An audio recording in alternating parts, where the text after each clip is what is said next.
The house was always quiet when I came home from work, not the peaceful kind of quiet, though.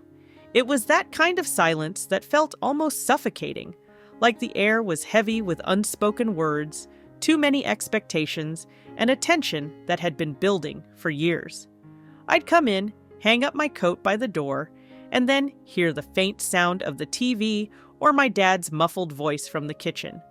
But when I walked into the living room, my stepmom would glance at me, her gaze sharp, almost calculating. We had never really bonded, not in the way she seemed to want. Sure, I tried to be polite, but she always had a way of making me feel like an outsider in my own house. I had moved back in after my mom passed away, and while my dad was the same as he had always been, kind, gentle, but not exactly assertive, she made sure everything revolved around her. I didn't blame him for it, though. I knew he loved her, and honestly, I wasn't about to be the one to cause trouble in their marriage. Still, it was hard not to notice the subtle, manipulative way she treated me. Little jabs here and there, not outright cruelty, but enough to make me question my place in the family. I worked long hours at a tech company, one of the few decent jobs I had managed to get after my mom's passing, and the end of a failed relationship that had left me emotionally drained. I hadn't expected to be taking care of my dad and his wife, too. But when my stepmom lost her job, there was this unsaid expectation that I should pick up the slack. My dad, always too polite to say anything that might upset her, never really stepped in. He'd nod and smile, but I could tell he felt trapped. And as much as I tried to distance myself emotionally from it all, I was constantly aware of how much she relied on me. Dinner was always a strange event in that house. My dad would try to make small talk, but the atmosphere was never quite right. My stepmom would act like everything was fine, but there was this edge to her smile that never quite reached her eyes. I'd eat, nod along to whatever conversation was going on, and then retreat to my room to escape the tension. The thing was, I didn't mind helping out. I really didn't. I had grown up in a household where my mom had always put others before herself. And I respected that, even though I knew it often left her exhausted and unappreciated. When I moved back in, I wanted to do my part. I didn't want to be the selfish daughter. I figured that helping my dad and his wife would make life easier for everyone, but I could never shake the feeling that it wasn't really about helping at all. It was about control. I'd worked hard to pay off my student loans, save for my own future, and I'd managed to build up a modest savings account. I felt like I was finally starting to get my life together, but the moment I stepped through that door every evening, I could sense her waiting. She had this way of making her needs clear without ever directly asking. And when she did ask for something, it was always with this tone of expectation, as if it was my responsibility. That day, though, was different. I'd been looking forward to getting home and sinking into a hot bath. It had been a rough week at work, deadlines were looming, and I was exhausted from trying to juggle too many things. When I opened the door, my stepmom was sitting at the dining table, papers spread out in front of her like a courtroom judge. I didn't even have to ask what was going on.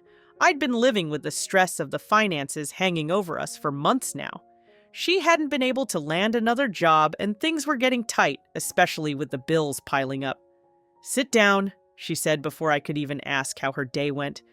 Her voice was calm, but there was a tension in it that I immediately recognized. "What's up?" I asked, my tone weary, knowing I wouldn't like the answer. She looked at me, her eyes narrowing. "You've been working hard, I know, but this family needs more from you. You're not a kid anymore, and it's time to step up." My dad, who had been hovering in the background, took a deep breath and didn't meet my eyes. His hands were stuffed in his pockets, his shoulders slightly hunched. "I'm doing what I can," I said, my voice defensive. "I've been paying my share of the bills and—" "No," she cut me off. "That's not enough. I'm talking about your paycheck. You need to give it to the family. A good daughter helps the family first. We're struggling here, and you have the means to fix it." I blinked, unsure if I had heard her right. "What?" "I'm not asking for all of it," she said, as if trying to sound reasonable. "Just the bulk of it. We've been doing the best we can, but your dad and I can't keep up with everything. You need to do your part. A good daughter helps her family. I sat there, stunned. The audacity of it. I had worked hard for every penny I earned, and she was telling me I needed to give it to her? To them? I'm already paying my fair share, I said slowly, trying to maintain my composure. But that's my paycheck. I've worked for it. I don't owe anyone that much. She leaned forward, her eyes cold. You can't expect to be treated like a kid forever. You're an adult. You're living in my house, under my roof. You owe us. Her words felt like a slap, but I couldn't get the air back into my lungs fast enough to react. I could feel the anger rising, but also a deep, crushing disappointment. This was my family, and yet here I was, being told I had to give up what I had worked for to make their lives easier. I glanced at my dad, hoping for some sign of support, but he simply stared at the floor. He wasn't going to speak up. Not now, not ever. I stood up, my mind spinning. I had to get out of there. This wasn't just about money. This was about control. And for the first time, I realized I couldn't keep sacrificing myself for them. I didn't know what I was going to do yet, but one thing was certain. I wasn't going to let her take everything from me. The following day, the tension in the house was unbearable. I barely slept the night before, my mind racing with thoughts of what my stepmom had said, how she had demanded that I help by giving up my paycheck. My stomach churned at the memory, a mixture of anger and disbelief clouding my mind. It wasn't just about the money, it was the expectation, the entitlement in her voice, the way she acted as if I owed her my life simply because I was living under her roof. I walked into the kitchen that morning, hoping to avoid a confrontation, but she was already there, sitting at the table with a mug of coffee. Her back was straight, a forced smile on her face like she hadn't just demanded something unreasonable the night before. "Morning," I muttered, trying to sound casual, but my voice came out sharper than I intended. "Morning, sweetheart," she said, her tone sweet, almost syrupy. "Did you sleep well?" I nodded, though I didn't mean it. "Fine." She didn't miss a beat. "So, about what we talked about last night. I think it's time you did your part. I've been talking to your dad about it, and he agrees that you should be contributing more. You've got the money. You're the one with the stable job." I froze. The weight of her words hit me like a slap in the face all over again. "I don't know what you mean," I said, trying to sound calm, but I could feel the edge in my voice. "Don't play coy," she said with a dismissive wave of her hand. "We both know what I'm talking about. Your paycheck. You can't keep acting like you're the only one with responsibilities. Your dad and I are doing our best, but it's not enough. You need to step up." I gripped the edge of the counter, my nails digging into the surface. It was as if she hadn't even considered that I had my own life, my own goals, my own future. It didn't matter that I had worked hard to get where I was. None of that mattered. I wasn't just her daughter-in-law, I was a resource, and it was the feeling that I was nothing more than a tool to help solve their problems, that hit me the hardest. "Are you serious?" I asked, my voice trembling with the combination of anger and disbelief. "Of course I am. You can't keep treating your family like this," she replied. "You've been living here for months now, eating our food, using our utilities. You've been here long enough to understand how much we've sacrificed. You don't get to have everything while we're struggling." I felt my chest tighten. "This isn't my responsibility," I said quietly, but I could hear the steel in my words now. "I didn't ask to be here. I didn't ask for you to put me in this position. I've been helping where I can, but I have my own life, my own goals." She shot me a look, her smile faltering for a moment before she quickly masked it. "You're being selfish. A good daughter helps her family. You're not a little girl anymore. You're an adult, and it's time you acted like it."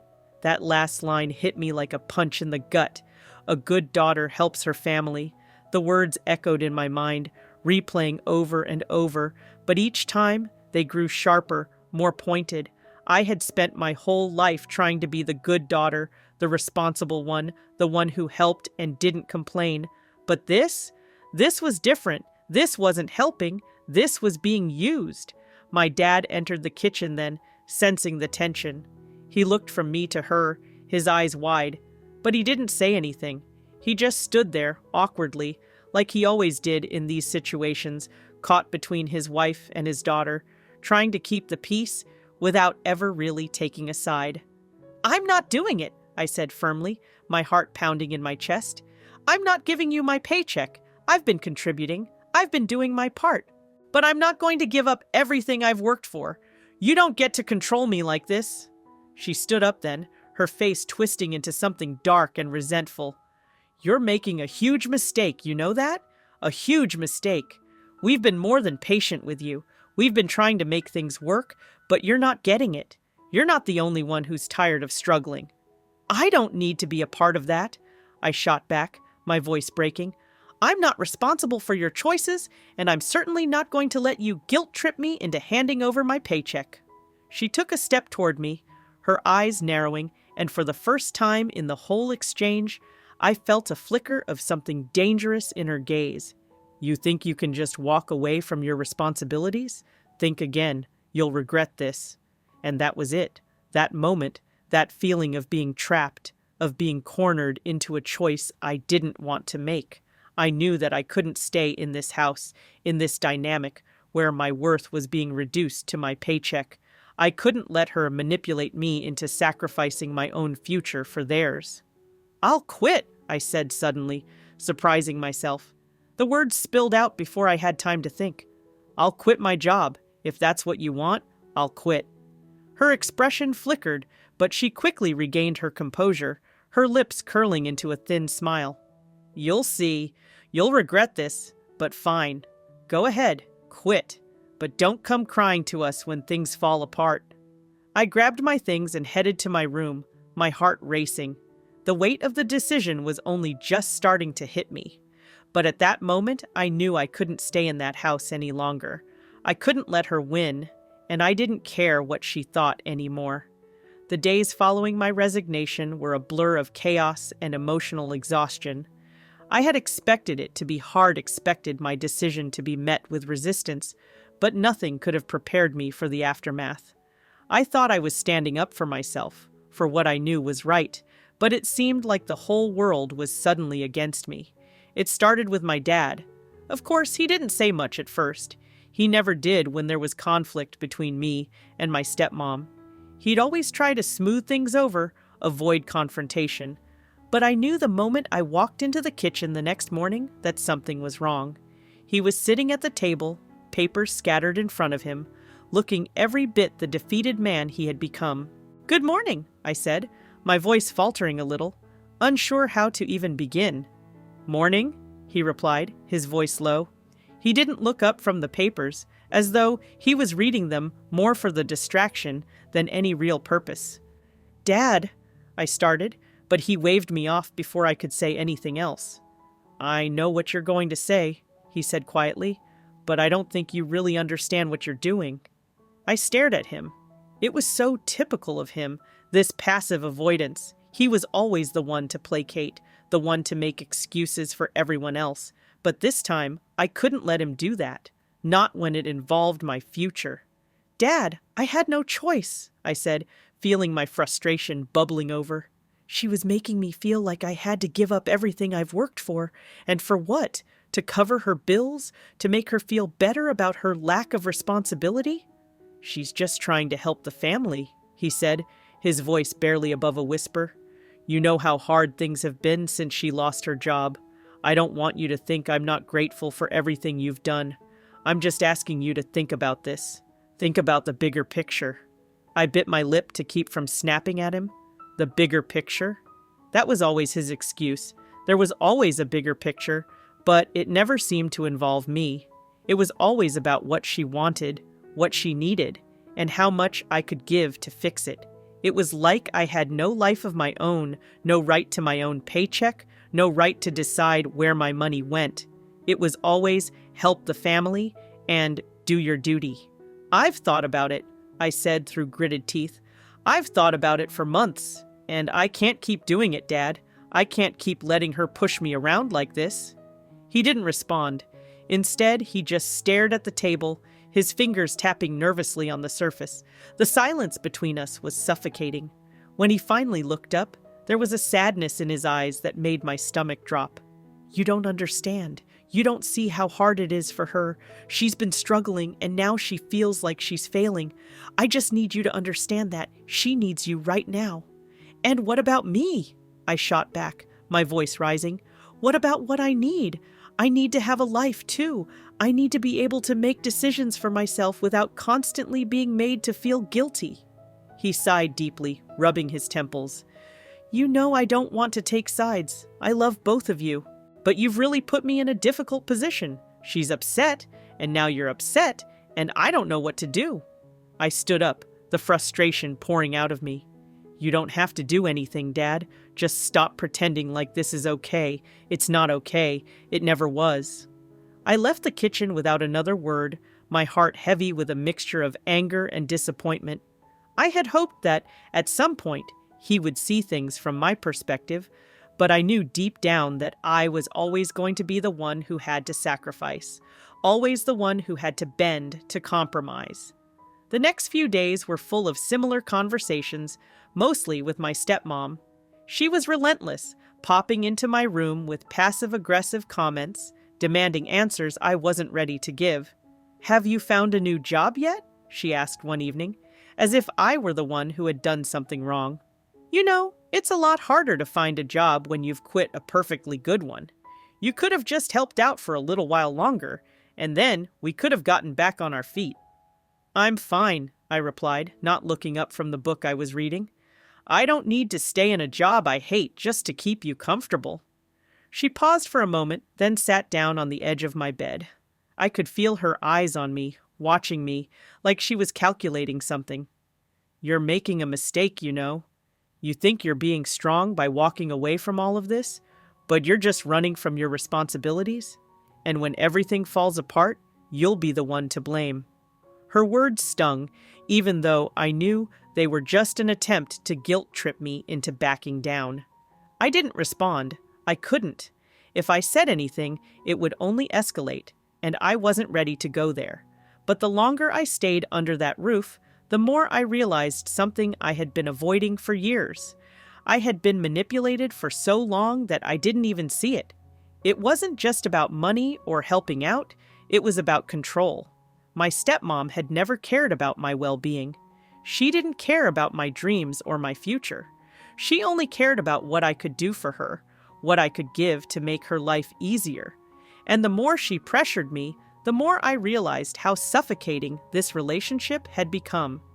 By the end of the week, I had found a new job, a better job, one that offered more money, better hours, and most importantly, a sense of independence I hadn't felt in a long time. The decision had been easy in some ways, but also terrifying. I was leaving behind a life I knew, a life where I had tried so hard to be the good daughter, the responsible one. But I wasn't going to let my stepmom win. I wasn't going to let her control me anymore. I told my dad the news over dinner, my stomach nodding as I waited for his reaction. He didn't say anything at first. He just stared at his plate, picking at his food. Well? I asked, unable to stand the silence. You're really going through with it then? He finally said, his voice barely above a whisper. Yes, I replied, trying to steady my nerves. I'm doing this for me, Dad. I need to live my own life. He didn't say anything more. He didn't need to. The look on his face told me everything I needed to know. But what struck me the hardest was the absence of my stepmom's reaction. She didn't even care. She had already moved on to her next manipulation, her next attempt to control me. But it didn't matter anymore. I had made my choice. And I wasn't going back. The week following my decision to leave the house for good had been nothing short of tense. Every day, it felt like my stepmom was slowly turning up the heat, trying to force me into an impossible situation. There were more passive-aggressive comments, more guilt trips about how I was abandoning the family, and more jabs at my character, all wrapped in a thin veneer of concern. She kept going on about how everything was falling apart without me, how my quitting had thrown their lives into chaos. But the deeper I dug into myself, the more I realized something. It wasn't my chaos. It was theirs. I hadn't expected my dad to turn against me, not outright, but I knew that he had been caught in the middle. His sadness, his long silences, and the way he couldn't make a decision without deferring to her. It all started to feel suffocating, too. My father had always been a passive observer in his own life, standing back and letting others dictate his choices. But something in me had shifted. I wasn't going to be the one to sacrifice myself anymore. I had worked hard for my future, and I wasn't going to let anyone take that from me. I came home one night after my first full day at the new job. It wasn't perfect, but it was an escape, my first real step toward freedom, and I couldn't help but smile as I walked into the house. It was a small victory, but it felt monumental. I thought maybe I could finally have some peace. That was, until I stepped into the living room and saw the sight that stopped me dead in my tracks. My stepmom was sitting on the couch, her arms crossed tightly over her chest, her face twisted in a way I had never seen before. Angry, sure, but there was something deeper in her eyes, something that told me she was about to go much further than I had anticipated. She looked up as soon as I entered, her gaze sharp and predatory, and for a moment I wondered if this was the storm I had been waiting for. I wasn't wrong. "Well, well," she said, her voice dripping with venom. "The big city girl's home from her precious new job." I closed the door behind me and locked it without even thinking, my heart hammering in my chest. "What do you want, Barbara?" She smirked at the use of her first name. She hated it. What I want is for you to understand what you've done, what kind of mess you've caused. You think you're going to waltz out of here, start your new life, and just forget about everything that's been given to you? The roof over your head, the food on your plate. Your father and I have been more than generous to you, and this is how you repay us? I swallowed hard, my mind racing as her words hit me like a hammer. "I'm not repaying anyone," I said, my voice shaky but resolute. "I'm taking control of my life for the first time in years. I'm not your personal ATM, and I'm not going to let you guilt-trip me into staying." Her eyes narrowed, and she stood up, her fists clenched at her sides. "You think you're so much better than me, don't you? You think you're smarter, more capable? You think you can just walk away from this family, from your responsibilities, without consequences?" "I never signed up to be responsible for you," I shot back, the words spilling out before I could stop them. "I've been bending over backwards for years. And for what? So you can use me to fix your problems while I'm stuck in a job I hate? Under your thumb?" She took a step closer, her face inches from mine now, and I could feel the anger radiating off of her like heat. "You owe me," she hissed, her voice low and dangerous. "You think you can just walk away from your duties? You've been living here, using my resources, taking up space, and now you're too good for this family? You think you can just leave us hanging? You're going to regret this." I stood my ground, refusing to let her intimidate me. "I've had enough of this, Barbara. I've spent too many years giving and never getting anything in return. You want my paycheck? Fine. You want my time? Fine. But I'm done. You're not going to control me anymore. I'm not your pawn, and I never was." For a moment, the room was silent. My chest was tight, my breaths coming fast and shallow, but I wasn't going to back down now. Not after everything she had put me through.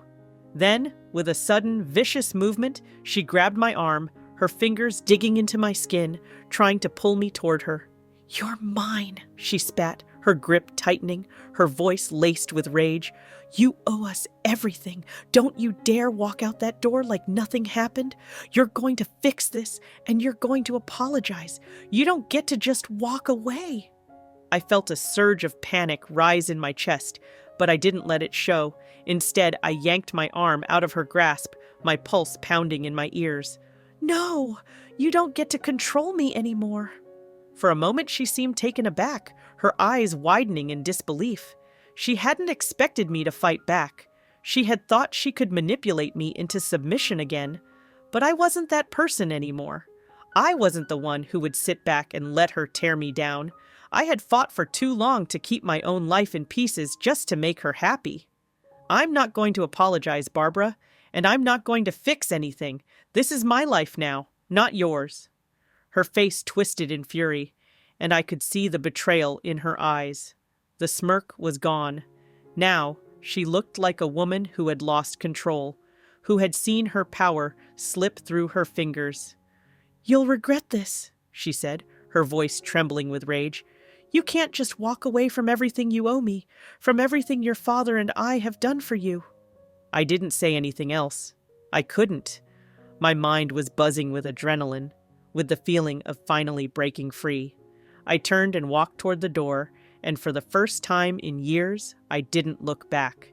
As I stepped out into the cool night air, I could feel the weight lifting off my shoulders. The fear, the guilt, the sense of obligation, it was all gone. And in its place, there was a sense of clarity, a sense of freedom. I had finally chosen me. The next few days felt like I was walking on a cloud. There was a strange sort of calm that settled in after I left. I wasn't rushing from one emotional crisis to the next, no longer tangled in the chaos of my dad's and stepmom's demands. I could breathe finally, without feeling like I was suffocating under someone else's expectations. It wasn't easy, though. I spent the first few nights alone, not sure where to go. I had already started looking for a new place, but in the meantime, I stayed at a cheap Airbnb in a neighborhood that was far enough away to feel like I had truly escaped, but not so far that I was disconnected. The new job was demanding, but it gave me something to focus on, something that felt like mine.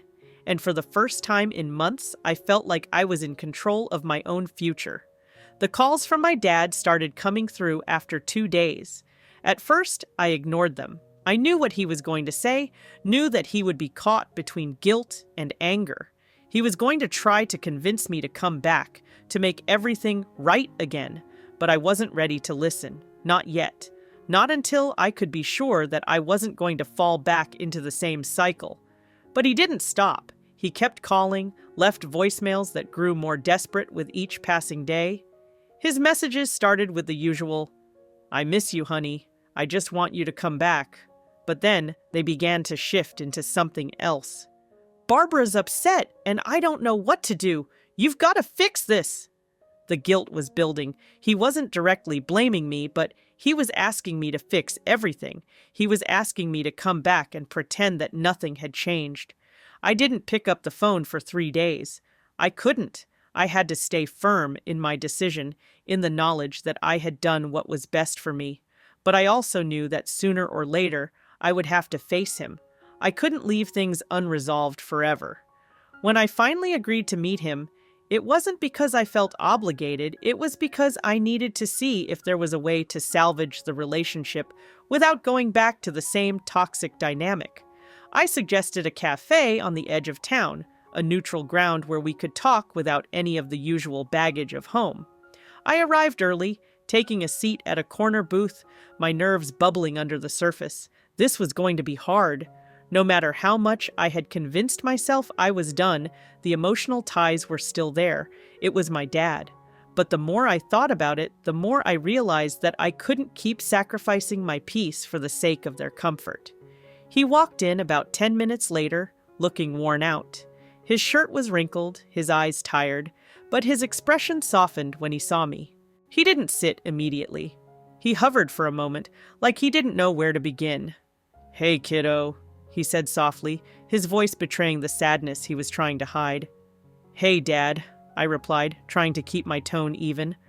"I didn't expect you to come all the way out here. You could have just called."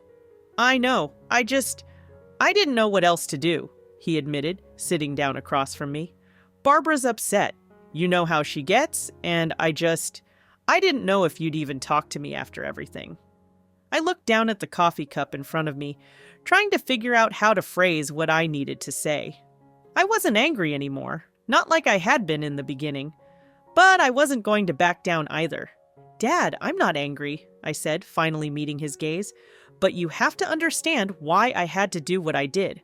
I couldn't keep living like that. I couldn't keep letting her control me, control my choices. It wasn't healthy. And I've spent so much time trying to make everyone else happy that I forgot what makes me happy." He nodded slowly, looking like he was processing what I had said. "I understand that," he said quietly, "but you've got to understand her side too.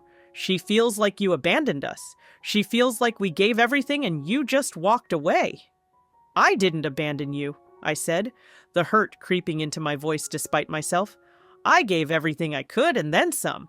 But I can't keep giving at the expense of myself. I have to live for me now, Dad. I can't keep making myself small just to make everyone else feel comfortable." He was quiet for a long time. I could see the wheels turning in his head, weighing everything I had said against his own feelings.